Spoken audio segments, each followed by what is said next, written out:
हम हो गए हैं रेडी, बाकी निकल रहे मंदिर की ओर। ओम नमः शिवाय। हर हर महादेव। हर हर महादेव। बोलो जय बाबा पशुपतिनाथ जय। माता पार्वती की जय। पहले तो आप सभी को नमस्ते। नमस्कार। मेरा नाम राजन है, मैं नेपाल काठमांडू से हूँ। अभी आप लोग आए हैं पशुपतिनाथ मंदिर। पशुपतिनाथ बोले तो हिंदू के सबसे बड़े मंदिर में इनका नाम आता है। और यहाँ पे only for Hindu religions, foreigner Muslim मंदिर के अंदर में अलाउड नहीं करते। और ये जो मंदिर है आज से लगभग 2000 साल पुराना मंदिर है। मैं आप लोग को पूरा हिस्ट्री बताऊं या शॉर्टकट में बताऊं?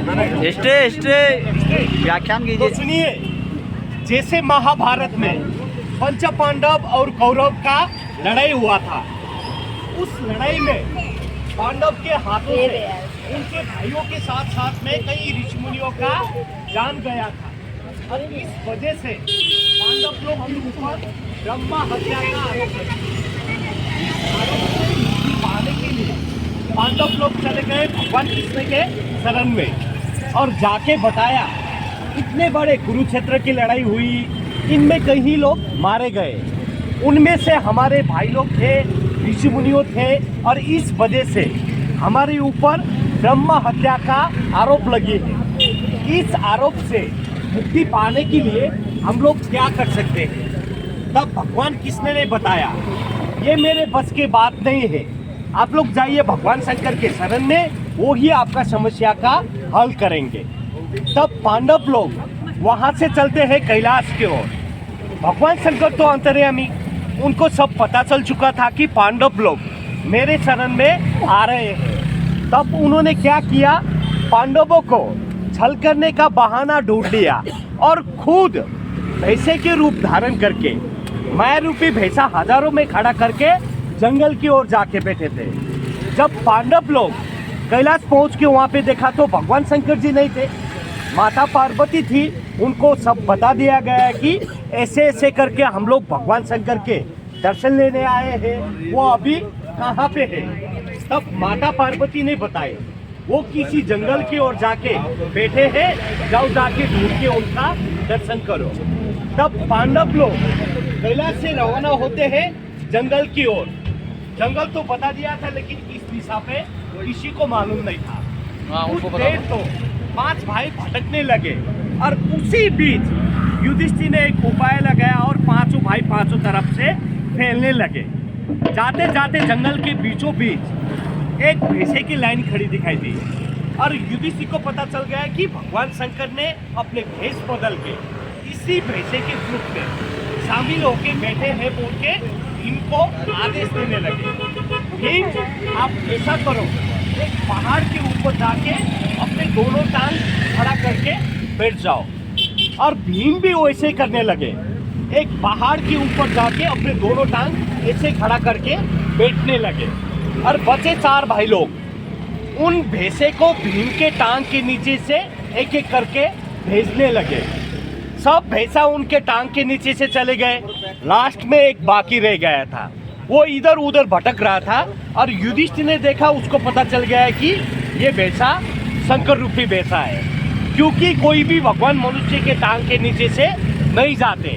और भीम को आदेश देने लगे, भीम आप जल्दी जल्दी पहाड़ से नीचे उतरकर उस भैंसे को पकड़ो। और भीम भी जल्दी जल्दी पहाड़ से नीचे उतरकर उस भैंसे का पूंछ पकड़ के विनती करने लगे कि भगवान आप अपने साक्षात रूप में आके हमें दर्शन दे दो। कितने बार बोलने से भी भगवान शंकर ने अपने साक्षात रूप में आने से मना कर दिया। उसके बाद भीम को गुस्सा आने लगा, पूंछ के भाग तो पकड़ के रखी थी, गुस्से के साथ में जोर से खींचने लगे। शंकर रूपी भैंसा आगे खींचते हैं, भीम पीछे खींचते हैं। ज्यादा टाइम खींचातानी होने लगा और खींचातानी होने के वजह से उनका जो बैक साइड का हिस्सा, जो पूंछ के हिस्से में दर्द होने लगा, वो दर्द बर्दाश्त नहीं कर सके। तब उन्होंने क्या किया, अपने सिर के भाग को जमीन के अंदर धंसाया और धड़ का हिस्सा छोड़ के चले गए। उसके बाद पांडव लोग और परेशानी होने लगे, रोने कराने लगे, क्योंकि वो लोग तो पाप से मुक्ति पाने के लिए वहाँ पे गए थे। वहाँ पे जाके और एक पाप बढ़ गया बोल के रोने कराने लगे। ठीक उसी टाइम आकाशवाणी हुआ और भगवान शंकर ने अपने साक्षात रूप में आके पांडवों को दर्शन दे दिया। बोलने लगे, ये विधि का विधान था, मेरा रचा हुआ खेल था। आप लोग के ऊपर जो ब्रह्मा हत्या का आरोप लगे थे, आज के दिन से इसको मिटा दिया गया। और जहाँ पे मेरा बॉडी का अर्धा हिस्सा, जो धड़ का हिस्सा बचा है, आज के दिन से यहाँ पे घी का लेप लगा के मालिश करने का, और आज के ही दिन से इस जगह का नाम केदारनाथ जी के नाम से प्रख्यात हो जाएगा बोल के अदृश्य हो गए। और सिर का भाग कहाँ पे आके गिरा किसी को मालूम नहीं था। ये जो पशुपतिनाथ जी रहे, इनके थोड़ा बाजुओं में इस साइड पे एक बड़ा सा गौशाला हुआ करता था उस जमाने में। और उस जमाने में इस गौशालों में हजारों में गाय पाले जाते थे, और ग्वाला लोग गाय चराने के लिए इसी जगह लेके आते थे जहाँ पे अभी पशुपतिनाथ जी का मंदिर है। चराते चराते सब गायों ने दूध देना शुरू कर दिया, और उनमें से एक गाय दूध नहीं दे रही थी। बार बार ऐसे होने की वजह से ग्वाला के मन में शंका उत्पन्न होने लगा। सब गाय तो आती है, चरण करके जाती है, गौशाला में दूध देती है। ये गाय चरण करने जाती है, गौशाला में आके दूध भी नहीं देती। किसी ने मेरा गाय का दूध चुरा के तो लेके नहीं गया बोल के उस गाय का पीछा करने लगा। सब गाय तो आती थी, चरण करके जाती थी, गौशाला में दूध देती थी। वो गाय क्या करती थी, यहाँ पे आके मिट्टी में 3 परिक्रमा करके ऑटोमेटिकली दूध गिराने लगी। ग्वाला ने देखा, उसको आश्चर्य लगा। तब उसने तय कर लिया कि यहाँ पे आके खुदाई करके देखना पड़ेगा बोल के खुदाई करना चालू कर दिया। और खुदाई करने के बाद ज्योतिर्लिंग के साथ में पंचमुखी पारस बड़ी शिवलिंग उत्पन्न हुए। उसी वजह से उसी टाइम से इनका नाम रखा गया पशुपतिनाथ, क्योंकि एक पशु के वजह से पता लगाया गया है पशुपतिनाथ। पशुपतिनाथ जी 12 ज्योतिर्लिंग के अंदर में नहीं आते थे, लेकिन 12 ज्योतिर्लिंग का दर्शन करने के बाद पशुपतिनाथ जी का दर्शन करना जरूरी होता है, क्योंकि इनके दर्शन करने से ही 12 ज्योतिर्लिंग का पुण्य प्राप्ति होता है। और किसी ने चारों धाम का यात्रा पूरी नहीं किया है तो पशुपतिनाथ मंदिर में आके, पशुपतिनाथ मंदिर के चारों दिशाओं पे द्वार है, और ये 4 द्वार 4 धाम का महत्व रखते हैं। और इस 4 द्वार का परिक्रमा करके दर्शन करने से भी 4 धाम का पुण्य प्राप्ति होता है। और बोलते हैं पशुपतिनाथ आके यहाँ पे गोत्र पूजा करने से अगला जन्म पशु योनि से मुक्ति मिल जाता है, ताकि पशु योनि में जन्म नहीं होती है, ऐसे मान्यता है जी। आप लोग को समझ में आया जी? बोल पशुपतिनाथ महाराज की जय। नमः शिवाय। हर हर महादेव। आप लोगों में किसी को कुछ पूछना है? नहीं? अच्छा, तो सुनिए, एक भगवान शंकर का आभूषण यानी कि उनका नेकलेस, ज्वेलरी बोलने से किस चीज को माना जाता है? यस, भगवान शंकर का आभूषण बोलने से, उनका नेकलेस, ज्वेलरी बोलने से, और पशुपतिनाथ जी का महाप्रसादी बोलने से एक ही चीज होता है, वो है रुद्राक्ष।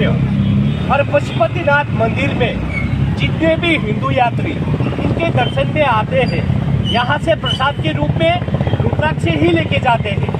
यहाँ पे लड्डू पेड़ा मिठाई वगैरह कुछ भी नहीं मिलता। और ज्यादातर हिंदू लोग क्या करते हैं कि मंदिर जाते टाइम रुद्राक्ष लेके जाके मंदिर का परिक्रमा करवाते हैं, उनका पूजा किया जाता है। परिक्रमा करने से, पूजा करने से रुद्राक्ष एनर्जेटिक होता है, जागृत होता है, ऐसे हमारा हिंदू शास्त्र अनुसार माना गया है। और एक बात ध्यान में रखना, और अपने साथ में जो मोबाइल लेके आए आप लोग मंदिर तक लेके जा सकते हो, लेकिन मंदिर के प्रांगण में फोटो अलाउड नहीं करते। आप लोग फोटो लेंगे आपका मोबाइल भी जब्त किया जाएगा, आप लोग को फाइन भी भरना पड़ता है। तो मंदिर जाते टाइम अपने मोबाइल जेब में रखने का। आप सबको समझ में आया ना जी? आप भी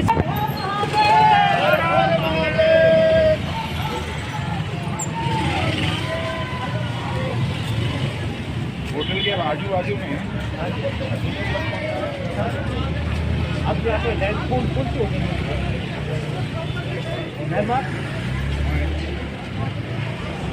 तो बहुत सारे हो जाते हैं।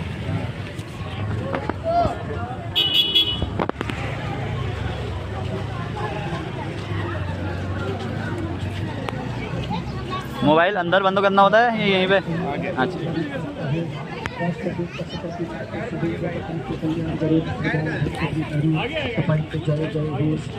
सब लोग इस साइड में आ जाइए प्लीज। ओ कांची यही ना वाला ग्रुप ले रहा है। अच्छा बोला क्या? चले चले।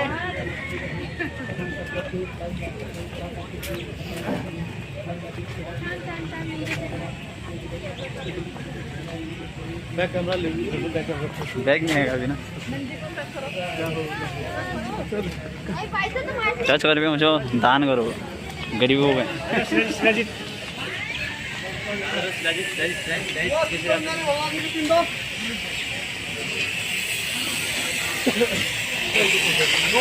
सबसे पहले हम लोग अपने जूता चप्पल उतारने के लिए जाएंगे। हम लोग इस साइड में आ जाइए। जूता चप्पल कहाँ होता है?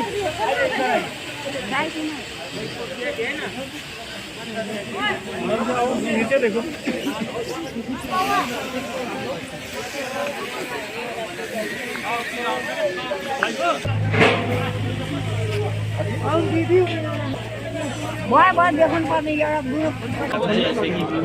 इस कवच बोलते हैं। कवच का मतलब क्या होता है? इसमें अलग अलग प्रकार के रुद्राक्ष होता है। एक मुखी बोलने से ये होता है ये साक्षात भगवान शिव जी का रूप।